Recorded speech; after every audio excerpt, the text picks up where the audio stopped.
سلام علیکم دوستان عزیز، با کانال فاطمه تیوی خوش آمدید. میگویم امروز من روی همه کسل اومدگی و گپ زدنی هستم. باور کنه روزی که کرانتین گفته حالی ما بیرون نبر اومدم، من تلویزیون تماشا میکنم چقدر هوای تازه و هم با گرم شدگی خونه که داد نمیفرودم در گرمش که میفره که در بیرون تا آخری بگردی لیکن نمیتونی. برای همون قانون ویران نکنین. شما هم اپا جون و برادر و خواهر جون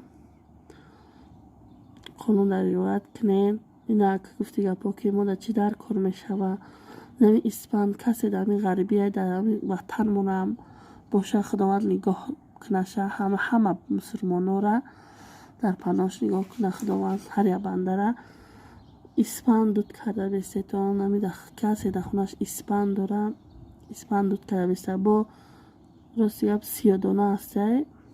حالی من نصیب کنه ویدیوش هم میکنم. 30 دانه را 4 نیتی میگه در غریبی باشین در پیش میچیتو در میفروشه. اکنه نمیدون ما چیتو محکمه بفکرم امی هر سحری ای 4 تیمین یک قاشقی خوردن گرین او وای آدم لبای چی ویروس ای چی اینفکسیا همه چی آدم میکشه. کسل شدن در راه نمیتیه. آخر وقتی که بیرون رفتین آمدین دستتون صابون شو کنین، دنداناتون تازه بشوین، سحر خیستین خوناتون تریزوش همونین هوای تازه هر روز با خلار پولاتون شوشته بیستین.